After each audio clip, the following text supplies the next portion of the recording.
మీ ఎలాంటి వ్యాపార ప్రకటనలకైనా వెంటనే మా ఛానల్ సంప్రదించండి. నమస్తే.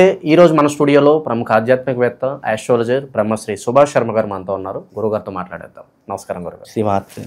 గురుగారు, సెప్టెంబర్ మాసం విశేషంగా కుంభరాశి వాళ్ళకి ఏ విధంగా ఉండబోతుంది?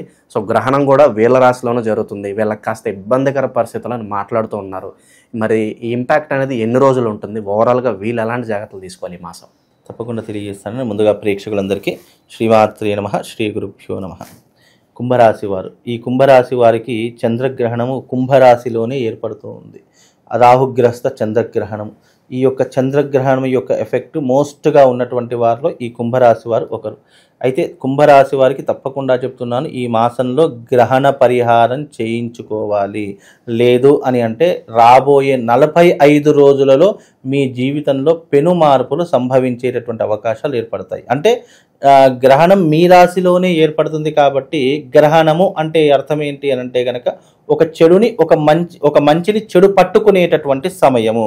అంటే చంద్రుడి యొక్క చల్లదనాన్ని చెడు కమ్మేసేటటువంటి సమయం. అంటే కుంభరాశి వారు మంచి చేసిన, లేదంటే ఏదైనా ప్రయత్నపూర్వకంగా ఏదైనా సాధిద్దామని చూసినా అనేక ఆటంకాలు, అనేక ఇబ్బందులు మొదలవుతూ ఉంటాయి. అంటే ఒక మంచి మీద చెడు యుద్ధం చేసినట్టుగా ఇబ్బందులు పడుతూ ఉంటారు. కాబట్టి అలాంటి ఇంపాక్ట్ నుంచి మీరు బయటపడాలి అంటే కుంభరాశి వారికి చెప్తున్నాను, చంద్రగ్రహణ పరిహారం చేయించుకోండి. ఒకవేళ మేము చేయించుకోలేదండి, మర్చిపోయామండి, మాకు తెలియదు అని అంటే కనుక చంద్రగ్రహణం రోజున అరిష్ట నివారణ తంత్ర యాగం జరుగుతుంది.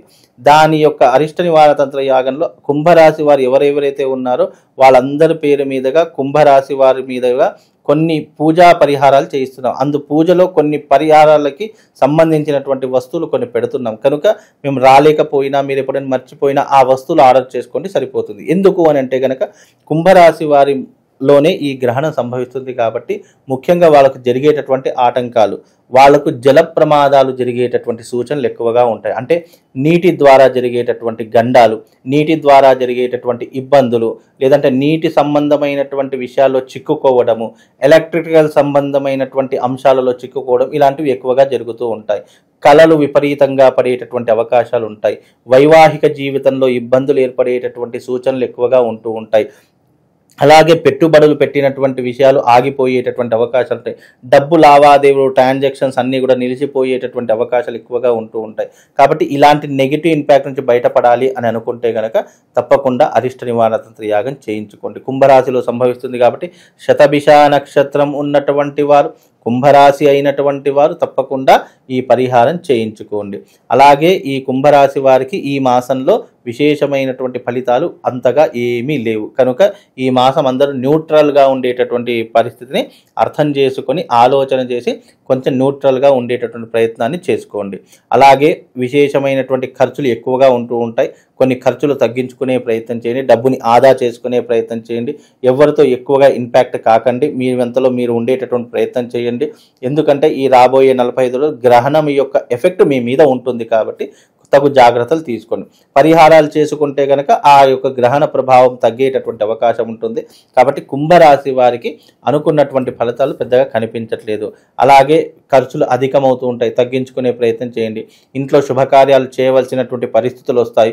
తప్పకుండా శుభకార్యాలు చేయాల్సే వస్తుంది. కనుక శుభకార్యాలకు డబ్బు ఖర్చు అవుతుంది కాబట్టి దానికి ఖర్చు పెట్టండి, తప్పేం లేదు. అలాగే విదేశీ ప్రయాణాలు పెట్టుకుందామనుకున్న వారు, ఉద్యోగ ప్రయత్నాలు అన్వేషణ ఉన్నటువంటి వారు కొంతవరకు సమయాన్ని వెచ్చించే ప్రయత్నం చేయండి. ఇప్పుడున్నటువంటి పరిస్థితుల్లో అంత యోగ్యమైనటువంటి పరిస్థితులు మీకు లేవు. అలాగే ఎవరైతే వ్యాపారం చేస్తున్నారో, ఎవరైతే ఈ డబ్బు సంపాదించేటటువంటి మార్గంలో ఉన్నారో వాళ్ళు కాస్త జాగ్రత్తగా ఉండండి. ఎవరికి పడితే వాళ్ళకు నమ్మి డబ్బులు ఇవ్వకండి. ఎందుకంటే ఒకవేళ ఇస్తే కనుక మోసపోయేటటువంటి లక్షణాలు ఎక్కువగా ఉంటూ ఉంటాయి. కుంభరాశి వారి యొక్క నెగిటివ్ ఇంపాక్ట్ ఏంటి అంటే కనుక తొందరగా ఎవరైనా మంచి చెప్పారు, ఏదైనా వాళ్ళని పొగిడారంటే కరిగిపోతూ ఉంటారు. కనుక అలాంటివి ఏమీ పెట్టుకోకండి. ముక్కుసూటిగా మాట్లాడండి, ధైర్యంగా మాట్లాడండి.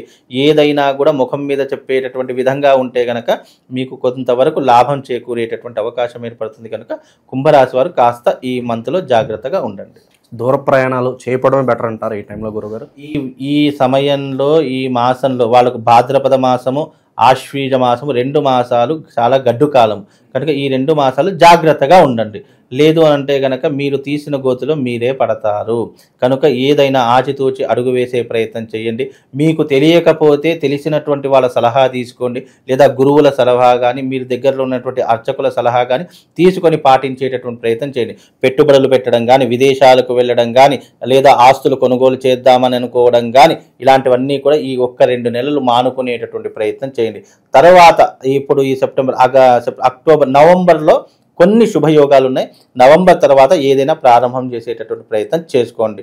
అలాగే డబ్బులు ట్రాన్సాక్షన్స్ ఆగిపోతూ ఉంటాయి. అలాగే మీకు రావాల్సిన డబ్బు సరిగ్గా మీ చేతికి అందకపోగా మీరే కొన్ని ఇబ్బందుల పాలయ్యేటటువంటి అవకాశాలు ఉంటూ ఉంటాయి. కనుక కొన్ని విషయాలు జాగ్రత్తగా ఉండేటటువంటి ప్రయత్నం చేస్తే అన్ని రకాలుగా బాగుంటుంది. కొన్ని నక్షత్రాల వారికి, కొన్ని రాసుల వారికి ఈ గ్రహణం చెడుగా ఉంటే, కొన్ని రాసుల వారికి, కొన్ని నక్షత్రాల వారికి పాజిటివ్నెస్ ఎక్కువగా ఉంటుంది. శుభాలు చేకూరేటటువంటి అవకాశాలు కూడా ఉంటూ ఉంటాయి. ఎందుకంటే కొందరికి నష్టమయ్యేటటువంటిది మరి కొందరికి లాభం చేకూరుస్తూ ఉంటుంది. ఒక రోగికి నష్టము, డాక్టర్లకు ఫీజు కట్టాలి, అదే డాక్టర్కి లాభం, ఫీజులు వస్తున్నాయి కాబట్టి. అలాగే ఇక్కడ కొంత నష్టము కొంతమందికి లాభాన్ని చేకూరుస్తుంది కాబట్టి దీంట్లో శుభ అశుభ ఫలితాలు ప్రతి ఒక్క మానవాళికి ఏర్పడుతూ ఉంటాయి. ముఖ్యంగా ఈ గ్రహణ సమయాలలో పట్టు విడుపు స్నానాలు, గర్భిణీ స్త్రీలు పాటించేటటువంటి నియమాలు ప్రధానంగా ఉండి తీరాలి. ఎందుకంటే ఇది సంపూర్ణమైనటువంటి చంద్రగ్రహణము. ఈ చంద్రగ్రహణం అనేటటువంటిది ఆద్యంత పుణ్యకాలము అని దీనికి పేరు. అంటే పుణ్యకాలము అన్నదానికి అర్థం ఏంటి అంటే, ఈ గ్రహణ సమయంలో జప తప హోమాలు ఎవరైతే ఆచరిస్తారో వాళ్లకు దీని యొక్క రేడియేషన్ అంటే నెగిటివ్ ఇంపాక్ట్ తగ్గేటటువంటి అవకాశాలు చాలా మట్టుకు ఉంటాయి. ఇది కుంభరాశిలో ఏర్పడుతుంది కాబట్టి ఈ కుంభరాశి వారు ఈ గ్రహణాన్ని అస్సలు చూడకూడదు. అందులోని శతభిష నక్షత్ర జాతకులు ఈ గ్రహణాన్ని చూడకూడదు. మళ్ళీ ఏ రాశుల వారంటే మేష, వృషభ, మిథున రాశి వారు ఈ గ్రహణాన్ని చూడకూడదు. ముఖ్యంగా ఏ రాశులు కుంభ, మేష, వృషభ, మిథున 4 రాశుల వారు చూడకూడదు. శతభిష నక్షత్రము, పూర్వాభాద్ర నక్షత్రము ఈ రాశుల వారు కూడా ఈ నక్షత్రాల వారు కూడా చూడకూడదు. ఎందుకంటే శతభిష నక్షత్రంలో ప్రారంభమై పూర్వాభాద్ర నక్షత్రంలో ఎండ్ అయిపోతుంది కాబట్టి ఈ 2 నక్షత్రాల వారు కూడా ఈ గ్రహణాన్ని చూడకూడదు అని శాస్త్రం అండి. ఓకే. సో కొన్ని రాసుల వాళ్ళకి ఇబ్బందికరమని మాట్లాడుకున్నాము. వాళ్ళు ఎలాంటి జాగ్రత్తలు తీసుకోవాలి, అంటే ముఖ్యంగా ఏ పనులు అవాయిడ్ చేయాలంటారు? అయితే ఎవరైతే ఈ నక్షత్రాలు శతభిష నక్షత్రం, పూర్వాభాద్ర నక్షత్రం ఎవరికైతే ఏర్పడుతుందో, ఎవరైతే ఆ జాతకులు ఉన్నారో తప్పకుండా ఆ యొక్క గ్రహణ సమయం అంటే రాత్రి 8 గంటలకు మా యొక్క ఆశ్రమంలో, మా యొక్క ఆలయంలో అరిష్ట నివారణ తంత్ర యాగం ప్రారంభమవుతుంది. మీరు ఎవరైనా శతభిష నక్షత్రం వారు, పూర్వాభాద్ర నక్షత్రం వారు ఉంటే గనక రండి, ఈ యొక్క పూజలు చేసుకోండి. గ్రహణ సమయంలో చేసేటటువంటి తాంత్రిక విధానాలటువంటి పూజలు కొన్ని ఉంటాయి, అవి వచ్చి చేయించుకుంటారు. అలాగే రాశులలోకి వస్తే గనక కుంభరాశి వారు తప్పకుండా ఆచరణ చేసుకోవాలి. మేష, వృషభ, మిథున రాశి వారు తప్పకుండా మా యొక్క ఆలయానికి వచ్చి ఈ పూజలలో పాల్గొనండి. ఎందుకంటే గ్రహణం యొక్క ఎఫెక్ట్, రేడియేషన్, నెగిటివ్ ఇంపాక్ట్ ఎక్కువగా ఈ నక్షత్రాల మీద, ఈ రాశుల మీద ప్రభావం చూపిస్తుంది. ఇక ఈ రాశుల వారికి నెగిటివ్ ఇంపాక్ట్ కదా, ఇక పాజిటివ్ ఇంపాక్ట్ ఉన్నటువంటి రాశుల్లో ముఖ్యంగా 4 రాశులు ఉన్నాయండి. 1 కన్యా రాశి వారికి మహర్జాతకం పట్టబోతుంది ఈ గ్రహణ యొక్క ఎఫెక్ట్ వల్ల. అలాగే ధనస్సు రాశి వారికి మహర్జాతకం పట్టబోతుంది. మీన రాశి వారికి మహర్జాతకం పట్టబోతుంది.